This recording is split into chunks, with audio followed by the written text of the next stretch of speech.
So we've been eating lettuce. All the empty bins have been replanted of the lettuce, and it did really good. I've got a second one planted over here. It's got a lot of herbs in it. Our raised lettuce looks plush and full, but has now gotten bitter from hot days. But we ate on this every day for a month. And now I'm letting stuff go to seed so I can collect the seeds for next year. So this is our main garden, and also what we call the problem child. This here got fenced in. Our broccoli, we put a shade fence up, and the Brussels. And this here was filled with black beans. And you can see we had massive amount of slug damage. I had buried some slug bait there. I also tried putting on some copper necklaces. I don't know if you could see that there. It worked for a day, but then they came back. Problem with the slugs is we've got some of these wood chips down. We're trying to beat some of these weeds from the few years we neglected it from surgeries and so forth. But they also harbor slugs. So we're trying to battle a few things at a time.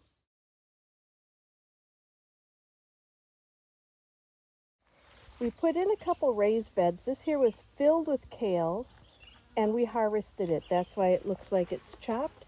We did that. And we put the cage around it because last year we couldn't even get a harvest because the deer ate it down.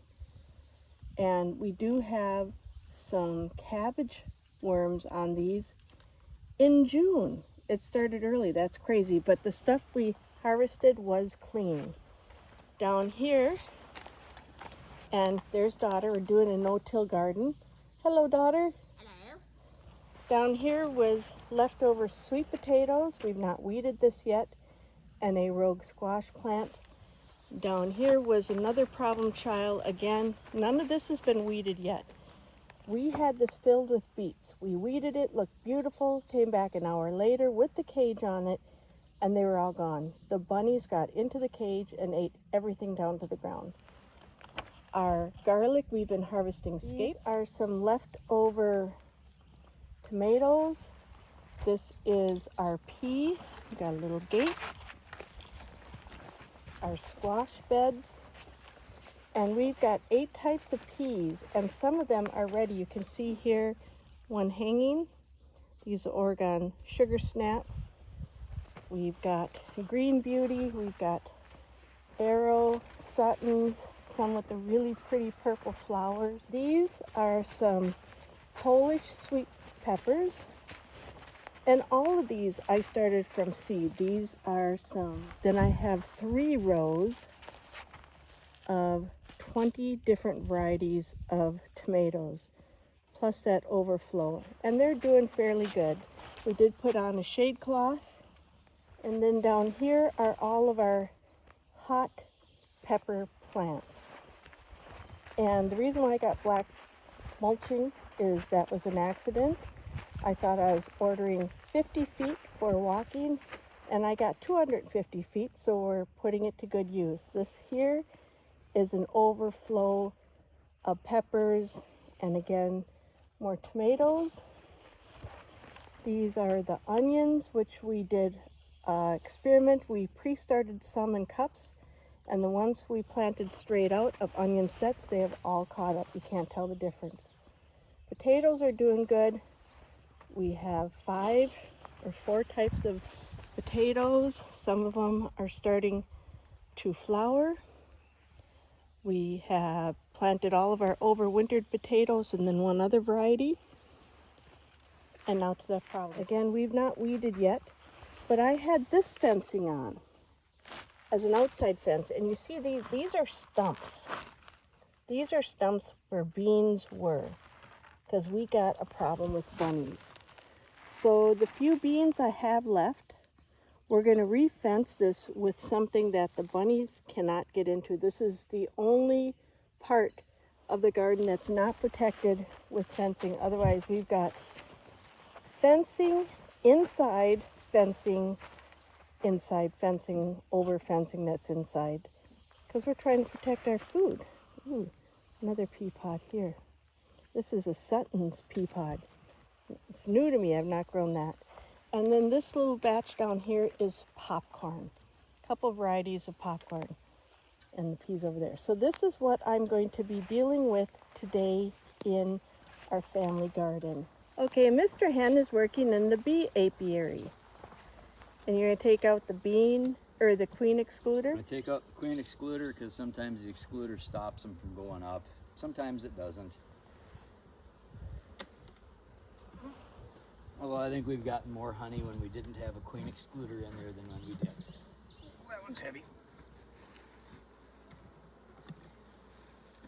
Okay, I'm gonna get back to the garden.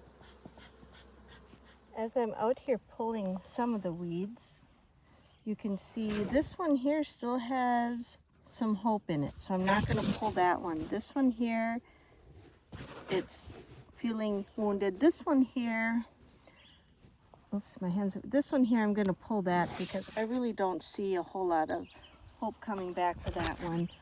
Or this one here, that's just a stick. And this one here also. They've gotten a few of those. So my bean harvest is down, and when Mr. Hen is done with the apiary, with the honeybees, we're gonna re-fence this whole thing. But for now, I'm gonna just work on weeding. The beans have been weeded. Now we're gonna replace the fence. This is the only weak spot in our whole garden. The rest we put this chicken wire around and fencing inside of it to keep from the rabbits. But this, they can get in there. So that will be refencing when Mr. Hen's done. This is the first year we battled so many rabbits. Every time we pull in the driveway, we see anywhere between 5 to 20 rabbits. Because our weekenders thought it'd be fun to shoot all their predators. And then they go home not realizing they kept everything in check and balanced. So we are paying the price for their party night by having to fence, double fence, triple fence. We had these smaller portions inside here because the deer would jump the fence, and if you do smaller sections, they don't like to jump that.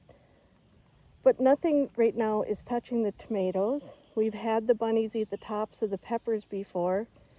They haven't gotten there yet because they're still just coming in on the beans. And this here, I lost about 30% of the bean crop. I do have some beans over yonder I have to get to, and I will be doing that next. Another note on these tomatoes, tap them to fertilize them. I had something over here strip the tomatoes down on 3 plants. So I dug out all the dirt, all the mulch, and replanted some spares I had. I couldn't find what it was. I have a suspicion of what it was. So, but otherwise, we've got plenty of tomatoes, so if they get those few, not a horrendous loss, but a loss when you factor in that you started these seeds in March and tended to them every day carefully, hardening them off, planting them, and then something comes and takes it. And that's where we lost one pepper, and I put a tomato, spare tomato there. It's doing good. These tomatoes, they look good. These ones look better, and this was with our compost. We are an organic garden because of our honeybees and our health, but I've noticed a huge difference in the plants with our compost, which is just our food scraps. And so we'll be definitely working on that for next year. Hello, Mr. Hen. Hey. So we're rechanneling some fencing. This here will not stop bunnies. It's just to support the beans. So we're taking off some fence. We're going to reroute that, coming through the maize. Daughter's weeding. We took off this side of the chicken wire because we don't feel that purpose is being needed anymore. And we rewired this end with the chicken wire using lawn staples because we bought several boxes of them to secure it.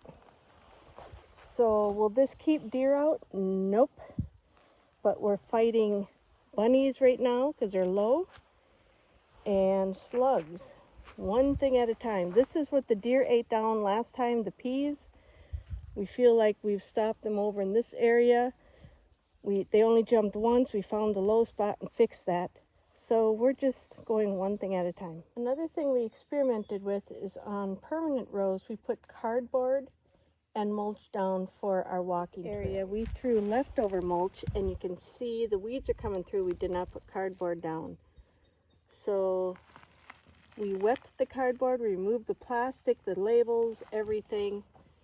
And so just the permanent rows have some mulch, not everywhere, just a little bit. Here you can see some of the remnants of the cardboard with the wood chip mulch on top. The other areas we put fresh grass mulch.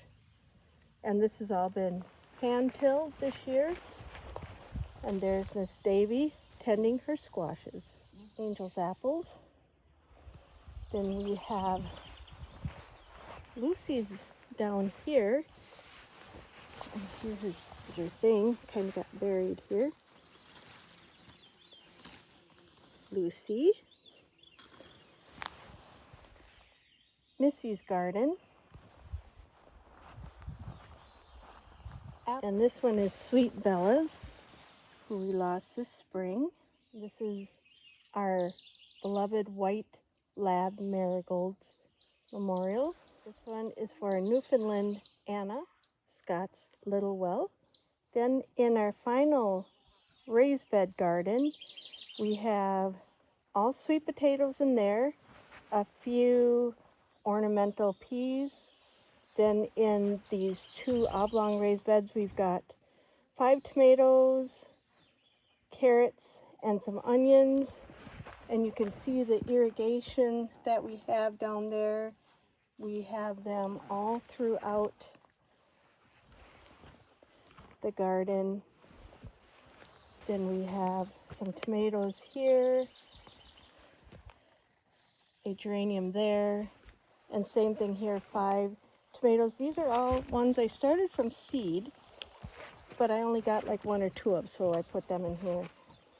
And then the miscellaneous sweet potatoes and geraniums that were wintered over. In here, in these ones, the reason why we have this chicken wire up is one night we watched a skunk jump in here and just tear it apart.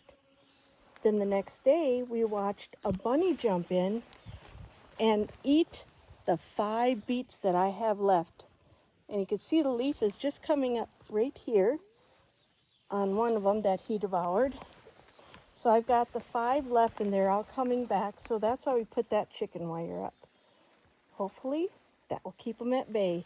Now something in here ate a few holes on the sweet potatoes, but the sweet potatoes are pretty healthy. And so I'm thinking it could be an earwig. There's no caterpillar or anything on the undersides. So I'll keep an eye on that and come back and adjust that as needed. So those are our gardens. It's the end of June and we've been battling slugs, bunnies, skunks, deer, raccoon, and bear. This is experiment number 1. I've got my old blender, some garlic that I planted last year. I'm going to make a cabbage worm thing, and I'm going to brush it underneath the leaves. I'm going to use some castle soap, some peppermint extract, some rosemary, some clementine. I'm going to try all sorts and see which one works. Doggy, this stuff is potent. Garlic and peppermint and rosemary, a splash of soap. I'm going to take a paintbrush, go through all my broccoli plants, and then paint the underside with this. Will it help? I don't know. It's an experiment. Okay. So this garlic goop that I made, some people use it as a spray, but what I do is I wet my Q-tip and I use it to wipe the back when I'm checking my plants. And down here is the worst of the plants, so I thought maybe I'd find something on video, but sure enough not. Sometimes you find one that's got the little worms on it. They do not like this stuff. It's garlic oil, and that looks pretty good. Some of these were damaged a few days ago when we went through, and the new leaves don't have damage. I'm going to check this Brussels. You shouldn't plant all of this family together, but I did. I've not had problems years past, but who knew this would be the year I'd have slugs, rabbits, early moths, and we always looked for the moths in the fall. Last night when we were slug hunting, I had one come flying by me. But there's this one. Well, it's gone now. It was there, maybe. Whoops. So I use this goop with a Q-tip, just wiping off the back of the leaves as I'm going through, and then I'll leave really soaked ones under a leaf that I found some issues with. Oh, is that one I missed? Let's see. So there's the little green worm. Ooh, yep. And they do not like this stuff. And they typically curl into a ball, which I've got one in the bottom there. I'm not getting a whole lot, and I've done like 80 plants. And you're going to miss one. The problem I have mostly are the ones on the edge where the famous cabbage moth comes in and gets. But this is painstaking to do. Once this is done, then you could spray it with the homemade mix if you want to. And like I said, most of this is new growth. We cut off, you could see where we cut off here the other night, the damaged leaves. And they look really good now. I pulled off maybe 10 worms out of 80 plants. So we did a good job. This is just maintenance. And here's one right here. Oh, they don't like this stuff. And so when I find a worm on the back, I typically rub some of this garlic peppermint goop all over, wiping off anything else. This is one of the heavily damaged ones near the end of the garden where the moths have come in, and then they migrate in the center if you don't catch them. So I just do that. Now you can do the same stuff and spray it every day, but right now I'm just manually going through before I get to the spray, because it doesn't really kill them like BT would, but I don't use that in the garden. We are very organic farmers. We have honeybees, so just what we have at home, and I had a lot of garlic stuff. So this is our family garden, the end of June.